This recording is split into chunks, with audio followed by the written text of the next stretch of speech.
السلام عليكم ورحمة الله وبركاته.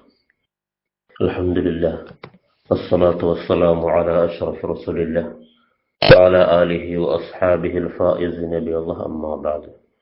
وعن أنس رضي الله عنه قال قال رسول الله صلى الله عليه وسلم من قطع ميراث وارثه قطع الله ميراثه من الجنة يوم القيامة.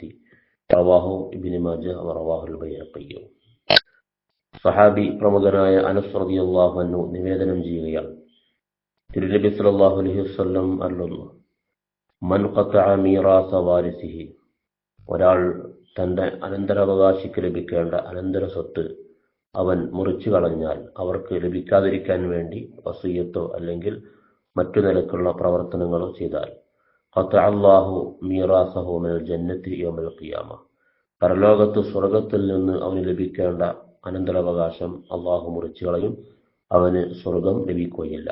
തന്റെ പിൻഗാമികൾക്ക്, അനന്തരാവകാശികൾക്ക് ന്യായമായും ലഭിക്കേണ്ട അവകാശങ്ങൾ നൽകാതിരിക്കാൻ വല്ല പ്രവർത്തികളും ആരെങ്കിലും ചെയ്താൽ അല്ലാഹു സുബ്ഹാനഹു വ തആല നാളെ പരലോകത്ത് സ്വർഗത്തിൽ നിന്ന് അവന് ലഭിക്കേണ്ട അവകാശം തടയും എന്ന് മുത്തനബി സല്ലല്ലാഹു അലൈഹി വസല്ലം പറയുന്നു.